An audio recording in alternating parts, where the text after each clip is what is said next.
Hi, everyone. I'm Lauren Albandian, and I am the coordinator for ISAR 2022. Now, this conference is coming, and it's going to happen in August of this year. So August 25th through the 29th. It's going to be happening just outside of Denver, Colorado, in a little town called Westminster. It's right between Denver and Boulder, so you'll have access to all of the fun things around there. And today I am talking with my friend Wade Caves. Hello. Yes, hi. And he's going to be one of 100 speakers for ISAR. So we have some amazing speakers coming in. And so I'd like to tell you a little bit about Wade. He's an astrological consultant, a speaker, and educator specializing in horary and electional and classical astrological techniques. He's certified with honors from the Mayo School of Astrology and is well versed in both traditional and modern psychological methods of chart delineation.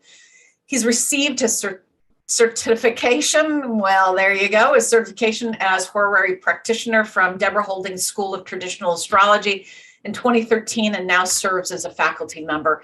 And where are you based now? I'm in Brooklyn now. Every time I talk to Laura, I'm somewhere else. I was in London and they got thrown around. And I moved to Brooklyn the week that they shut New York City down. It was on March 14th, I think it was, 2020. I mean, I landed, no one knew what was going on, but we knew things were getting serious.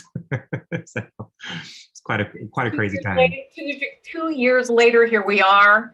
Yeah, I got kind of stuck. I got kind of stuck a little bit, to be honest with you, but I'm kind of happy I did. I really am enjoying New York City right now. It's been great. So. London, New York City, two very big. That's right. Metropolises. I tend to get myself too, I like to plant myself in the places that are the worst place to be in place of like global collapse, big cities.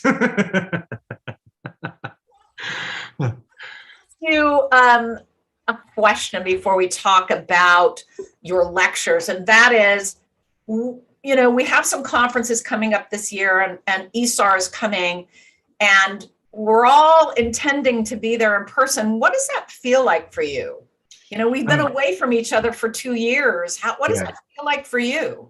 I'm very excited about it. Personally, I can appreciate that some folks will still feel a bit nervous, and you got to do what's right for you. But I've done virtual stuff so much now, and I think we can all relate. It's like I'm not ready to step into the metaverse just yet. I'd like to touch you, hug you, hold you, sit next to you, in a lecture and look and see. And there is something special about being together, and I'm kind of excited. And also, Colorado's beautiful. I mean, it's one of the most geographically stunning places within the U.S., and so it's very exciting to be, heading to Colorado for the ISAR conference. So all around, I'm very excited, really looking forward to it. When I said yes to everything, I secured my hotel, my tickets immediately. I'm there. Right on.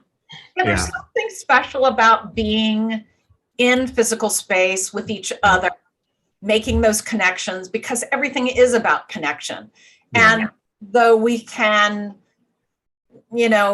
make every attempt virtually and have intention toward that, it is never the same. Well, and there's so many people that I've met over the last 2 years that are also in the astrology kind of universe, and I just haven't been able to meet them. I mean, I've met them online, we've met through Twitter or Instagram or some form of social, and it's not been a case where we've had the opportunity to just look at each other and say like, you're real, hug. And so I'm really excited. I got a couple of new friends that'll be at the conference, and it's going to be fantastic. So. Excellent. I agree and couldn't agree more. So you are doing 2 lectures. As I said, you're doing one on Friday called Changing Tides, Lunations in Global Astrology. Tell me a little bit about that one. Yeah, I think I cleverly left that a little open-ended because I didn't know where the world would be by the time we come to ISAR. But a few years ago, I will just be honest and say that I think that when I came into the back half of my 20s and was taking a look at what was going on in the world, I just realized that I was so incredibly undereducated about anything that happened outside of US borders. And of course, any story that I was told about things that happened abroad, it was written by Americans for American consumption. And so very particular side of the story. So I slowly started to expand, my learning about not only just, ancient historical world, but also, what kind of crises that we're experiencing today, like what fueled the crises that we're experiencing today. I felt for a long time just so disappointed in myself that when conversations would get to a certain point of nuance, I couldn't contribute anymore when it would talk about global events, current events, because I just was so grossly uninformed, and I would just have to, kind of add things up very slowly as I go. So what I decided to do was kind of dig in a little bit and start to learn history of the world and history of current conflicts. And one of the best ways for me to do that as an astrologer is to understand, what cycles were active. It's very helpful for, I think, us as astrologers to be able to take a look at a historical moment or maybe something that's brewing now. We see that it's predicated on a certain signature, and to be able to see and trace that thread all the way back, like at every iteration of this conflict, or where this speech was made and this protest came out later, and you realize, wow, it's the same signatures popping up. But in the process of doing this, one of the things that I, really got woken up to was the power of new and full moons that are happening in particular regions, to be able to give you an understanding of what events are likely to occur during that period, or if they don't occur during that period, are about to be regurgitated later by a later syzygy full or new moon that is tapping into the stuff that happened currently. So to give you an example, the Capricorn ingress that happened last December, that features a Moon-Pluto opposition. Moon was at 27, Pluto was at 26, I believe. Moon was at 27 Cancer, obviously. So then we fast forward, and there's a lunation that is the Moon at 27 Cancer, and then we have Pluto at 25, 26 degrees of Capricorn, and we start to see the kickoff of the crisis that's happening in Ukraine, between Russia and Ukraine at the moment. And if you keep actually measuring what's going on with all of these lunations, you start to realize there is a story that's being told. And the reason I call this changing tides, one is just a nod to the moon's relationship to the idea of tides and how things kind of shift and move. But you almost do get a sense of when there's a gestation period, an incubation period, and when there's a release period, when there's an expansion versus consolidation period. And it's not as simple as full moon versus new moon. It's about what it highlights and what it touches. So for instance, right now, we are in the middle, while recording this, of two full moons, one that happened on the 27th degree, sorry, 27 Leo, and then there will be one that's, I think, at 26 or 27 Virgo next month.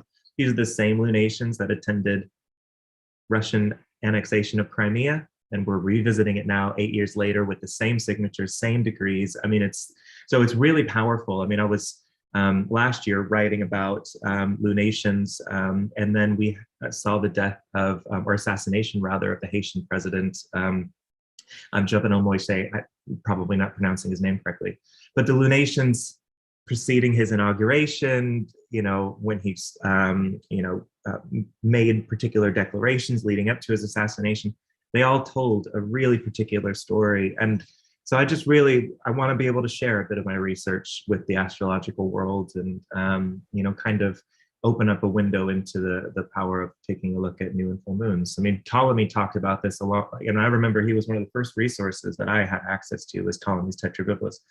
And he always talked about the importance of the preceding new or full moon before something happened. And I never really understood why that was such a big deal. I get it now. So I kind of want to help somebody else who maybe is a little confused at why this matters, skip that step and, come have a look at this stuff. Right on. Looking. Thank you. And then on Saturday, the 27th, you have something very different. Yes, okay. Dealing with the heart of the consultation. Tell me about that. Yeah, that talk I am so excited about. I mean, there's a million different avenues I can take it, and I still have to decide which way I want to go. So in the back half of 2020, around like September time, I had been invited to do a group consultation for a bunch of gals who are going to be together. And I, my techniques. I mean, I work with horary mostly. So I kind of thought to myself, if you're going to come to me with 3 people, I can't use the same chart to answer 3 different. I mean, maybe I could, but I wouldn't want to even try. And so I just thought, well, what can I do? And there was a method and technique that I applied that turns out to be one that Evangeline Adams championed, Aleister Crowley championed. You know, you can see evidence of this in historical sources, but I didn't know about any of this. I was just honestly just putting my astrologer brain 2 and 2 together to try and make 17 somehow. But, you know, I threw this together and I was just amazed. The consultation with these 3 different people, it was incredible. I mean, the things I wrote down in a book, I wanted to test it. I wrote down in a book saying, this first person's going to bring this up. The second person will bring this and the next one will bring this. And that's exactly what happened. I mean, it was like boom, boom, boom. So then I decided I'm going to open up for natal consultations in an official way. I've never done that. If you message me for a natal consultation, of course I will give you one, but I never had those listed as part of my services, believe it or not. And so I said, oh, I'm going to do it. And I thought maybe 6 people would sign up. I ended up having consultations. I didn't block my calendar and I just sent my calendaring service to everybody. I was consulting between 6 to 8 people a day for about 9 weeks. I mean, it was insane. So what I was seeing— Insanity, Wade. Laura, it really was, but I will tell you, and I never want to do it again. But what I will tell you is I got to witness something I think few astrologers get to see, which is over a sustained period of time, what does it really look like for the same signature that's been building for days? You know, if you've got a Mercury-Saturn conjunction, for instance, or a Venus-Jupiter square, those will have been building for days. And I got to actually witness what happens when they come to angles, they fall away from angles, when the new moon changes things or when it becomes full, you know, as things start to shift and shake. And it really opened up this window into a system that I feel like I've got a heartbeat that's mine. I get it. It's my system. I'm ready to share it with the world and to be able to show what some, you know, I think pretty powerful techniques. So, and it's not mine. It's just like, it's mine now, you know, because I use it, but it's, you know. You've integrated it. It feels like you own that process versus. Well, and I did it without external guidance or validation. Yeah. It was just instinct to say, let's try this. And it turns out that there are big astrologers who came before me who had similar realizations and did great work for the community. And so that's what I'm hoping to be able to do is pass this on. Representation and manifestation of your creative, intuitive brain. There we go. I'll take that. Well, it's the mark of a flexible thinker, one who can take vast amounts of pieces of your knowledge and extrapolate from that. So that shows mental and intuitive flexibility. So it's what it felt like. I felt like I was one of those chefs on like Chef's Kitchen where they have a mystery box and they just have to figure it out. You know, it's like figure it out. And that's honestly what it felt like. And to have 8 consultations with 8 different people, you know, between 6 to 8, it wasn't always 8, but between 6 to 8 for 8 to 9 weeks. I mean, you really have to be moving with the system. So I learned a lot and I just want to kind of pass it on before it's been so long distance that I forget some of the big lessons. So that, look, when you come across something, whether it's a synthesis of a variety of different techniques or when something organically comes to you, it's exciting. It really is. It's so exciting. And you know what I love about conferences too, is that these are places where astrologers get to share their research with the world.